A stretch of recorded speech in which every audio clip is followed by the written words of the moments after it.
India has taken over presidency of G20 nations organization, and as a result a number of conferences are taking place in various locations in our country where various issues pertaining to global south countries are being discussed. One such meeting is being held in Manipur, and the issues being discussed there are geopolitics and security which affects the global south countries. In next few minutes, I'll try and talk about these important issues. Firstly, what we have to understand is if as nations we come together and unite, then the security challenges of global south can be met properly, be it of geopolitics or be it of security. If India can assist the global south countries in articulating their challenges, devising practical solutions, it could really contribute to the prediction that this century belongs to Asia and the year 2023 belongs to India. India has a concept of Vasudhaiva Kutumbakam, that is, world is one family, which says that all living beings on the earth are a family. This is the favorite theme of the Indian Prime Minister Shri Narendra Modi. The theme and the logo of G20 presidency is Vasudhaiva Kutumbakam, or one earth, one family, one future, which is considered as the loftiest of Vedantic thought according to the Bhagavad Gita. The goal of various conferences held in India or going to be held in India is to address the challenges faced by the global south and come up with practical solutions. The world is facing very serious economic problems, and India appears to be a very bright spot on the horizon. So therefore, if India can help with some practical solutions to the challenges of 21st century which these countries face, then it would be a very good achievement. While the fact remains that there are a number of organizations at the world level like the United Nations General Assembly, the United Nations Security Council, and many other united bodies which are supposed to discuss and resolve issues which pertain to the world. But unfortunately, they have turned out into a battleground for powerful countries such as the USA, China, Europe, and other developed countries. These countries use their veto power to safeguard their own national interest and have a very little room for resolving issues which pertain to the global south. This is exactly what has to change. The situation has to change now, and therefore India is making an attempt to understand the issues, find practical solutions to this problem, and therefore we will talk about various challenges that we face as far as these countries are concerned. For the ease of understanding, what I have done is I have divided the global south countries into four major parts. One in Asia called the Asian nations, second are the countries of South and Central America, third are the island states of Indo-Pacific and Oceania, fourth are the African states. So what we will do is we will consider all these challenges together, firstly group wise, and thereafter what they face as global south community. Now what we must understand that global south basically refers to the regions of Latin America, Asia, Africa, and Oceania. It was also called earlier as the third world.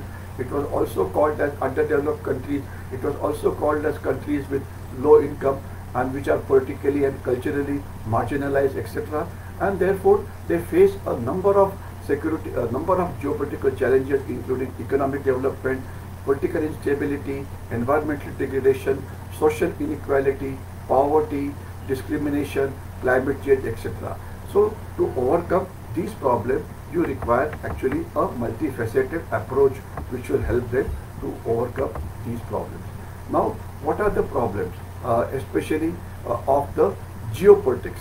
Now, what is important is instead of fighting over it, if you come together and solve it as the world's problem, then maybe it can be resolved in a much better manner. So therefore, you have to strike a balance between the national interest of various countries and balancing this interest and fostering cooperation.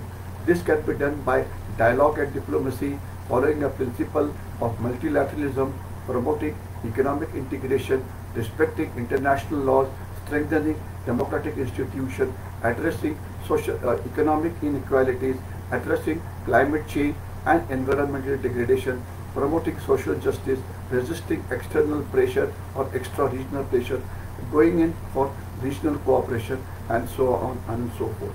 If we come together, all these problems can definitely be solved. Now, we will divide these countries into 4 parts, as I told you earlier, and take the problems as they face one by one. So first, let us talk about South Asia oblique Asian group of countries. Their problems are maritime disputes, terrorism, cyber security, military modernization, and overcoming them can be done by use of diplomacy, dialogue, counterterrorism cooperation, cyber security cooperation, and various confidence building measures. Actually, they have formed now what is called as the Asian Maritime Outlook. So therefore, what is happening now is that these countries are coming together. They held a conference some time back and wanted to list out various challenges that they face, and therefore they have been able to come out with certain minimum program that they require to do. So therefore they have talked about multilateral cooperation, advancement of rule-based order, tackling common challenges, encouraging dialogue, etc. So these have to be looked at and resolved. The biggest challenge today in South China Sea is the grey zone warfare, which has been launched by China. Now let's come down to the security challenges which South and Central America is facing. The challenges are many. They include political instability, drug trafficking, transnational organized crime, infiltration, terrorism, cyber threats, and border issues. These issues can be divided into 2 parts. One, which will take some long time to resolve, especially the territorial disputes, and second, are the common issues on which these countries can talk to each other.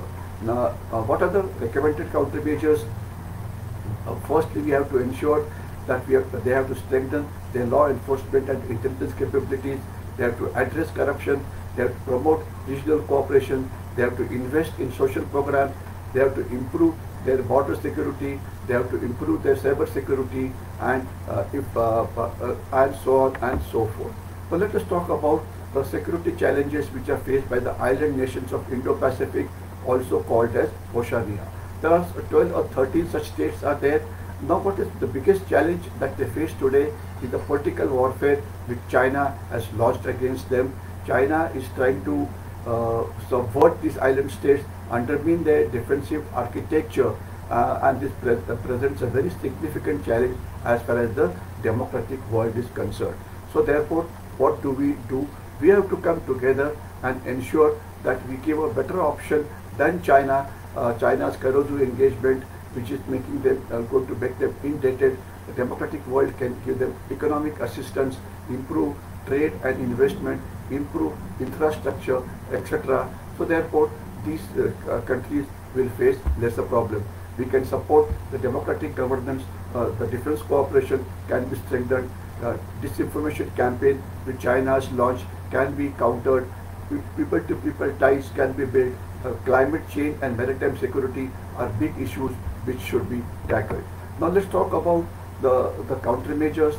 Countermeasures can be built up by building disaster resilience, adapting to climate change, maritime security cooperation between various island states, diplomacy and dialogue between them to ensure that extra-regional powers do not come there. Cyber security and building regional partnership is definitely important. Investment has to be made for climate adaptation, especially things like solar power, etc. Cyber security and intelligence capability definitely requires improvement. The next set of challenges we are going to talk about are about the African countries. Very recently, meeting was held in Pune, from where I come, in which all the African countries had come there. Their chief of army staffs had come there, and they discussed various security challenges that lie in front of them, and some effort was made to find out solutions. There are 2 big problems that they face. One is the challenge. One is that these people face a problem of landmines, and unexploded ordnance. The mines have to be removed by a United Nations effort. Then they face the problem of narco-terrorism. To tackle this narco-terrorism, they can strengthen law enforcement, disrupt supply chains, target financial flows, promote regional cooperation, and address socio-economic issues. In addition to this, the biggest problem that these countries face is coastal and maritime security. In this, piracy is a big problem, especially on the Horn of Africa, Somalia, coast of Somalia, Gulf of Guinea, and Horn of Africa, etc. So therefore, if the problem is overcome, it can definitely improve the security environment, thereby improving the economic prosperity of this country. Illegal fishing is taking place, smuggling and traffic is taking place, environmental degradation is taking place. So therefore, what they have to do is improve coastal and maritime security, improve the domain awareness in which you are able to monitor the traffic and detect the illegal activities, develop regional cooperation, strengthen law, promote sustainable development, etc. And so therefore, if you look at the whole issue in one way, then what we can talk about is what are the complete set of challenges that these countries face. We can look at them together, firstly region-wise and secondly together. The summary of recommendations is that these Global South countries must prioritize build strong and effective security institutions which will provide them security and stability. They should invest in police and military forces. They should improve their intelligence. They should improve their counterterrorism capability. They should promote regional cooperation, address transnational security threats, and they should build an inclusive economy, generate a sustainable growth and job creation. This can be done by investment in education. They should build up resilience to climate change and promoting sustainable development. They should develop domestic industries, diversifying their economies so that they are able to face these challenges properly. In addition to this, they should prioritize national interest, work together as a regional alliance, balance the external powers' influence, and provide a united front as far as negotiations and conflict resolution is concerned. They must improve their security forces. They must invest in education. They must cooperate among each other. And for doing all this, India has a very, very major role to play, including improving intelligence, improving their military and police forces, etc. India is already offering various courses in the Indian Armed Forces to these institutions. The number of vacancies can be increased. All-out training program of the security forces can be carried out in their respective countries. They should be taught the art of intelligence, etc., so that their own institutions get developed. So to conclude, China is carrying out a lot of gray zone activities in the South China Sea and world over, and this creates a problem for the smaller countries, especially of Oceania as well as South China Sea, etc. So therefore, the democratic world has to provide them an alternative. The Global South countries must come together to meet various security challenges. They should, and the international community can help them via the media of United Nations, in which India will be a leader to support their effort by providing financial aid, technical expertise, various forms of training, using the right strategies, etc. So therefore, to strike a balance between these balance of interest between the various countries and promote cooperation, they have to talk to each other and find solutions which are common to the various common problems that these countries face. And India has a very important role to play in all these activities. It is not as if these problems were not being discussed earlier, but earlier the problems were discussed in a very peripheral manner. India is and should always remain a voice of Global South countries, and with their help, it should keep on raising these issues in various international forums. And I think the most important part is security. For improving security, what India should do is to help them to improve their armed forces, improve their police forces, improve their intelligence, improve regional cooperation, etc., so that the security environment improves and this country become more secure and Therefore, they are able to progress economically better. I'll stop here. Thank you. Jai Hind.